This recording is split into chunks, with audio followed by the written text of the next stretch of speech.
স্বপ্ন জড়িয়ে দাও অবুজ কুসুম কলি রঙেতে রাঙিনা যদি মমতার রঙে তার রাঙিয়ে নাও হাত বাড়িয়ে দাও দু হাত বাড়িয়ে দাও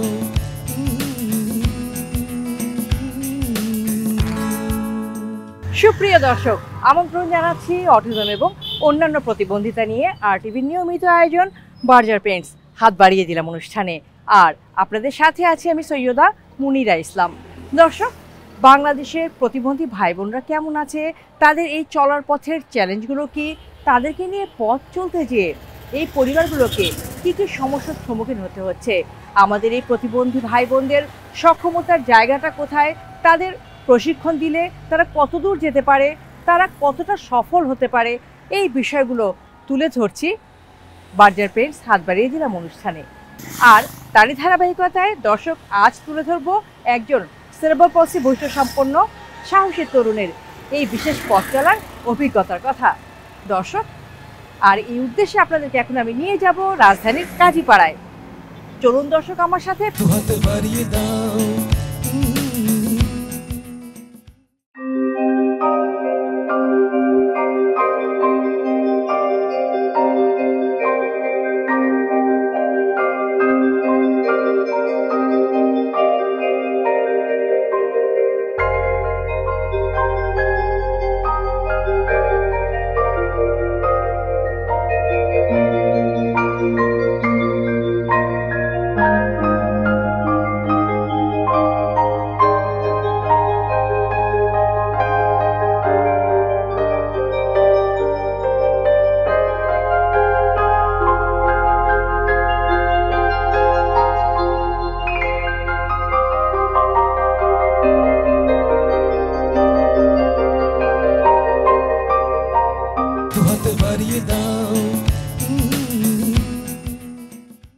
দর্শক, এখন কথা বলবো ইয়েসার এর বাবার সাথে। কেমন আছেন? শুকর আলহামদুলিল্লাহ, শুকর আলহামদুলিল্লাহ, বেশ বেশ ভালো আছি। আপনার নামটা ভাই জানতে চাচ্ছি। আমার নাম মোহাম্মদ মেজবাউদ্দিন সোহেল। কি করছেন? আমি ব্যবসা করি। ব্যবসা করছেন। ইয়েসার তো আপনাদের একমাত্র সন্তান। জি। ইয়েসারকে নিয়ে আপনি এবং ইয়েসারের আম্মু আরটিভির অফিসে গিয়েছিলেন বার্জার পেন্টস হাত বাড়িয়ে দিলাম অনুষ্ঠানে ইয়েসারকে নিয়ে আপনাদের এই জার্নিটা তুলে ধরার জন্য। এই পরিকল্পনাটা কিভাবে করলেন, কিভাবে আসলো আপনাদের মাথায়? মোবাইলে দেখছে আপনাকে অনুষ্ঠান, বিভিন্ন অনুষ্ঠান দেখে আচ্ছা বলছে যে আমি অনুষ্ঠানে ম্যাডামের সাথে কথা বললাম। গেলাম, আমি আর আমার ছেলে গেলাম। প্রথম ছেলে গিয়ে সে কথা বললাম। কথা বলার পর তখন দেখলাম যে ওই সময় আপনি নাই আর কি, ওই সময় নাই, আপনি ছুটিতে আছেন কিছুদিন। ইয়েসারের এই যে একটা সমস্যা, সে সেরেব্রাল পলসি বৈশিষ্ট্য সম্পন্ন একজন তরুণ, যখন বুঝতে পারলেন আপনার প্রিয় সন্তানটি বিশেষ চাহিদা সম্পন্ন, সে আর 10টা সাধারণ শিশুর মতো না, তখন ইয়েসারের বয়স কত, আর তারপর নিজেকে কীভাবে প্রস্তুত করলেন ছেলেকে সামনের দিকে এগিয়ে নিয়ে যাওয়ার জন্য? তাকে বুঝতে বুঝতে আমার অনেক সময় লেগে গেছে। প্রথম অবস্থায় বলছে যে আরে কিছু সমস্যা থাকবে, কিন্তু কি সমস্যা থাকবে ডাক্তার ওইভাবে ক্লিয়ার করে বলে নাই। ডেলিভারির সমস্যা হওয়ার জন্য 24 দিন পরে কান্না করছে, তখন ডাক্তার বলছে যে ওই জন্যই বলছে তার কিছু সমস্যা থাকবে। আপনার প্রসবের সময় সমস্যা হয়েছিল? হ্যাঁ, কি সমস্যা হয়েছিল? প্রসবে মানে ডাক্তাররা নর্মাল ডেলিভারির জন্য চেষ্টা করছে, চেষ্টা করার পর পারে নাই, এমনি নারী নাকি পেঁচায় গেছিল, গলার সাথে পেঁচা গেছিলো, এরা প্রেশার দিয়েছে ইয়ে করার জন্য। তো তারপরে লাস্ট সময় যখন না পারছে তখন সিজার করছে। সিজার করার পর তারপরে মানে এমনি কান্না করে নাই, ওখান থেকে নিয়ে গেলাম শিশু হাসপাতালে। তার মানে ডেলিভারিতে সমস্যা ছিল এবং বার্থ ট্রমার কারণে ইয়েসারের এই অবস্থা। যে মুহূর্তে আপনি বুঝতে পারলেন আপনার প্রিয় সন্তানটি আর 10টি সাধারণ শিশুর মতো নয়, বাবা হিসাবে তখন কি মনে হয়েছিল? সেই মুহূর্তে খারাপ লাগে, কিন্তু কি করব বুঝে উঠতে পারি না। আল্লাহ তাআলা আমার ইয়েতে ছিল, আমার কপালে ছিল, এটাই মেনে নিতে হয়। মেনে নেওয়ার ক্ষেত্রে কে আগে ছিলেন, আপনি না ইয়েসারের মা? তবে দুজনেই সমান মনে হয়, কারণ তার মা তো বেশি কষ্ট সে বড়, সে তো আশা করবে।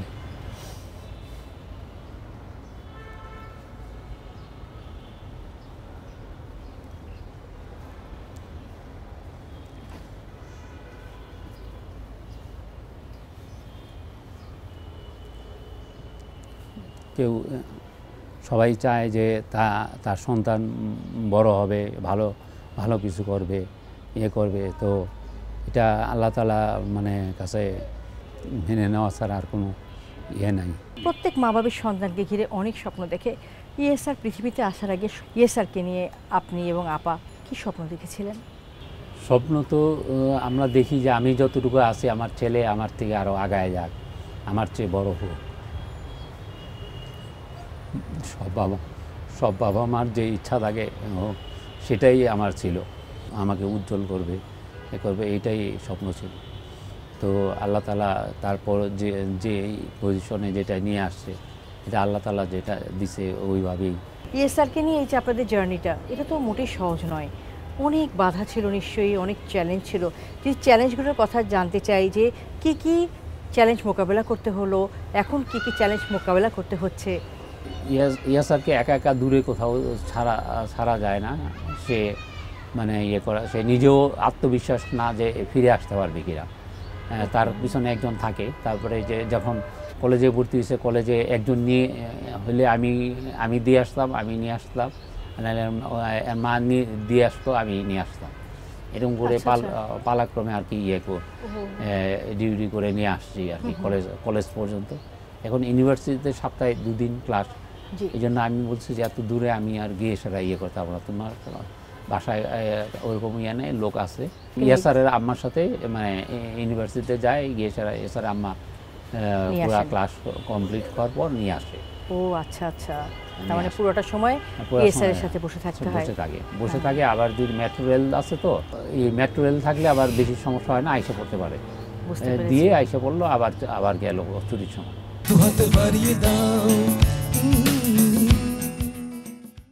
আবারও আসছে Berger luxury silk wedding lampshade. এখনই চলে যান বার্জারের ফেসবুক পেজে, ক্লিক করুন রেজিস্ট্রেশন লিংকে, সাবমিট করুন আপনার বিয়ের ছবি এবং ক্যাপশনে জানান আপনার বিয়ের গল্প। লেট করলে কিন্তু দেরি। অ্যাপ্লাই করুন এখনই। আর চলুন ঘুরে আসি মালদ্বীপে।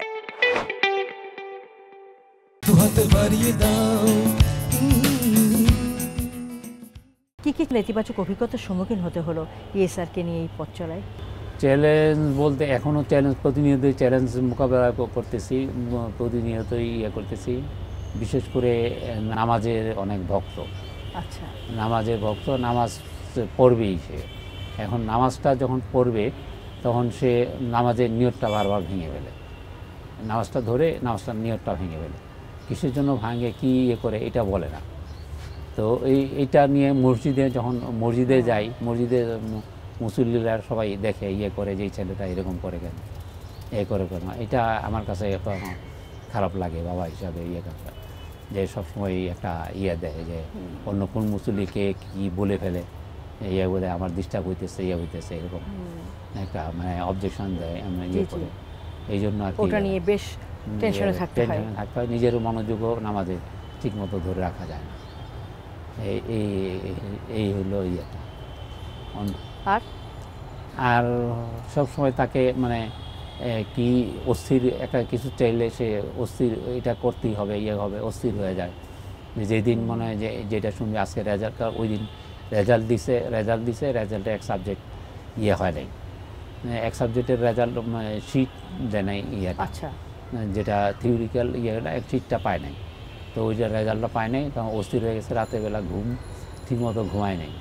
ভোর রাতে ফজরের সময় উঠে গেছে, উঠে সে ডাকাডাকি শুরু করছে যে এবার নামাজ পড়বো, করবো। অনেক সময় 3টার সময় ডাকি উঠায়, যে মানে তার মধ্যে অস্থিরতা কাজ করছে, কেন পেলাম না, মানে এটা কি সবসময় হয়, সব বিষয়ে হয় না। যে সময় বেশি টেনশন কাজ করে, যে আপনারা আসবেন, ওইটা একটা অস্থিরতা, যে সকালবেলা আজকে ফজরের সময় উঠে করছে যে কখন আসবে, নামাজটা পড়ে ফেলি, পড়ি। এটা মানে ওই দিন ঘুম আসে না, যেটাই যে সময় একটা আসলে মানে অনেক বেশি এক্সাইটমেন্ট কাজ করে, হলে ওইটা বেশি হয়। ভবিষ্যৎ পরিকল্পনা কি ইয়েসারকে নিয়ে? ভবিষ্যৎ পরিকল্পনা সে যতটুকু পড়ালেখা করতে পারে করুক। জি, পড়ালেখা শেষ হইলে একটা বিজনেস, একটা ব্যবসা থাকবে, করবে। এটাই হলো পরিকল্পনা। যে কোনো একটা বিজনেস করা দেওয়া। বাসার নিচে দোকান আছে, কি মেন রোডে আমাদের জায়গা আছে, যে কোনো এক জায়গায় একটা ব্যবসা প্রতিষ্ঠানে থাকবে, ইয়ে করে একটা কাজে থাকবে আর কি। ছেলেকে নিয়ে কোন ভাবনাটা তাড়িয়ে বেড়ায় আপনাকে? ছেলেকে নিয়ে তারই বেড়ায় মানে ভবিষ্যৎ ভাবনাটা, ভবিষ্যতে আমরা যখন থাকবো না তখন সে কীভাবে থাকবে, কীভাবে করবে, এটাই। আপনি এই মুহূর্তে আসলে ইএসআর এর কোন পরিবর্তনগুলোকে অনেক বেশি করে মনে করেন যে এই পরিবর্তনগুলো হলে ইএসআর আরেকটু ভালো থাকবে, আরেকটু স্বস্তিতে থাকবে, এবং আপনিও চান ইএসআর এর মধ্যে সেই পরিবর্তনগুলো আসুক?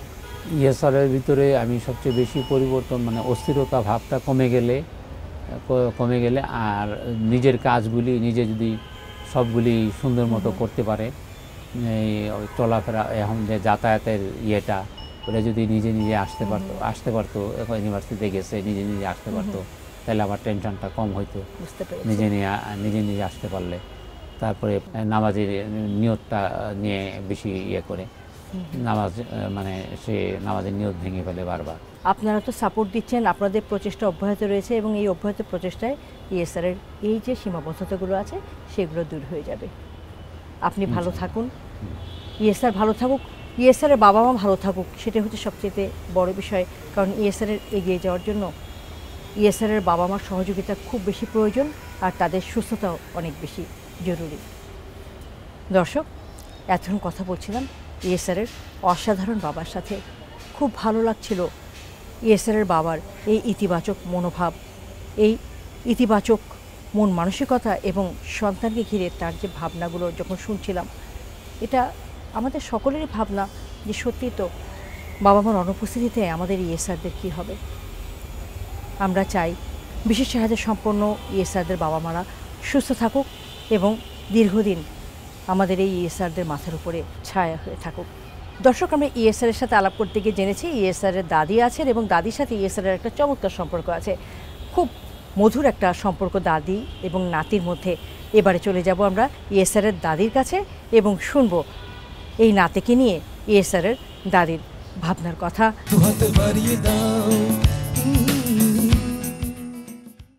আবারও আসছে বার্জার লাক্সারিসের ওয়েডিং ল্যাম্পশেড। এখনই চলে যান বার্জারের ফেসবুক পেজে, ক্লিক করুন রেজিস্ট্রেশন লিংকে, সাবমিট করুন আপনার বিয়ের ছবি এবং ক্যাপশনে জানান আপনার বিয়ের গল্প। লেট করলে কিন্তু দেরি, অ্যাপ্লাই করুন এখনই। আর চলুন ঘুরে আসি মালদ্বীপে।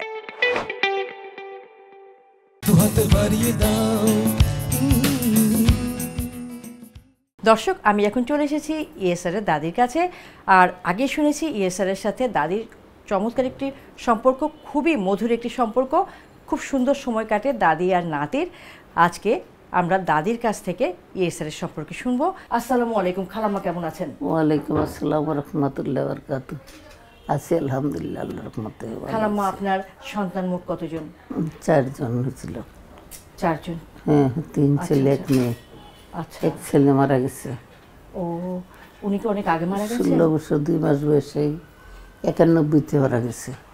ওহো, আচ্ছা, কি হয়েছিল? ওই যে মানসিক একটু প্রতিবন্ধী ছিল আর কি। ও, আপনার সেই ছেলে মানসিক প্রতিবন্ধী ছিল?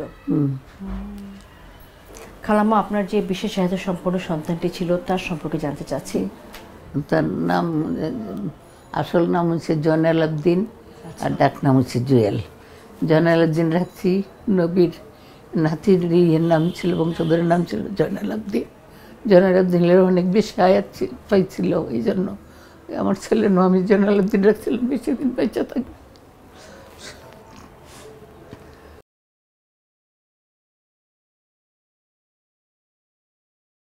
কোনো পাগলামি টাগলামি করতো না, কোনো ইয়ে করতো না, চুপচাপ থাকতো। জি জি। মেহমান খুব পছন্দ করতো। জি। মেহমান আসলে খাওয়ানোর জন্য, সন্ন্যাসী করার জন্য। আচ্ছা, তারপর কথাবার্তা সব বলতে পারতো?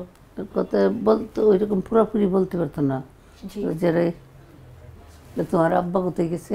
অফিস।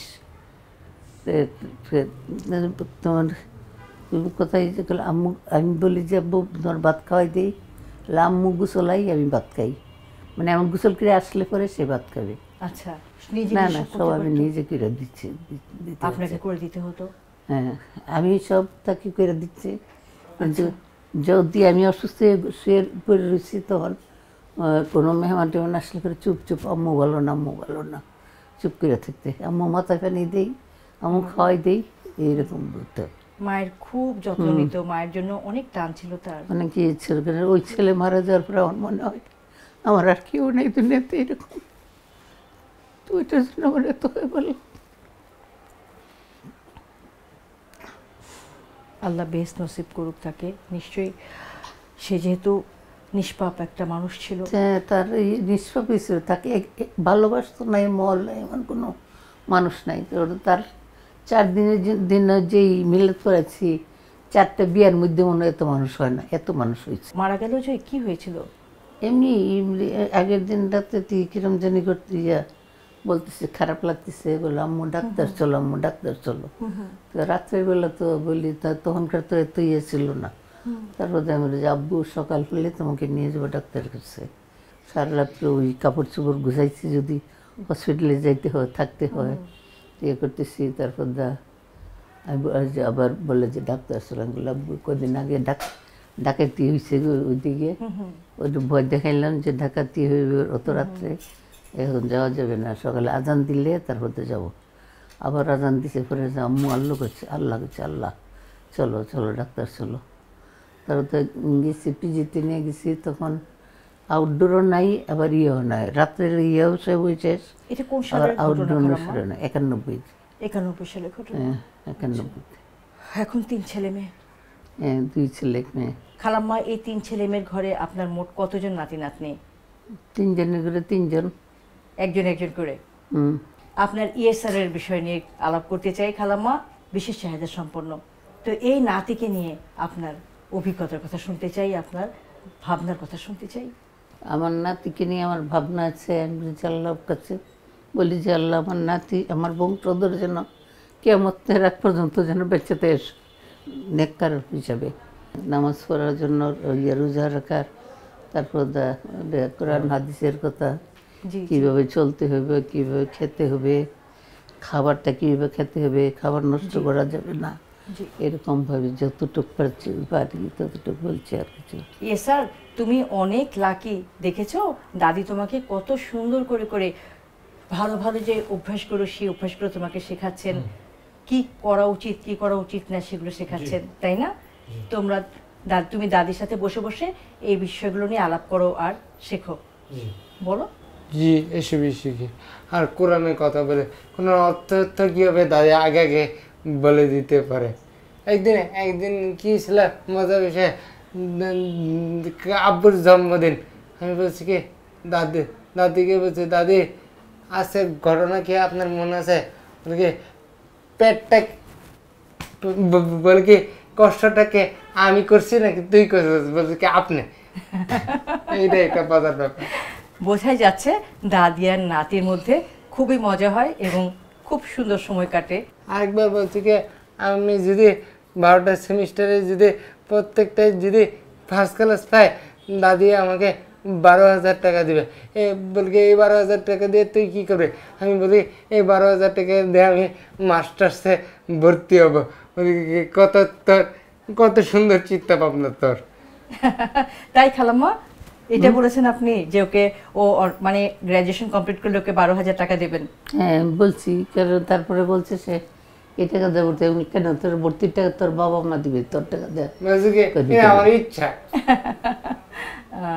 খালাম্মা, আমাদের যে পরিবারগুলোতে আসলে ইএসআর এর মতো এরকম সন্তান থাকে বা চলে আসে, সেই পরিবারগুলোর মধ্যে অনেক রকম সমস্যা দেখা যায়। এই বাচ্চাটাকে গ্রহণ করতে চায় না, মেনে নিতে চায় না, সন্তানের এই সীমাবদ্ধতা বা এই সন্তানকে আসলে মানতে চায় না।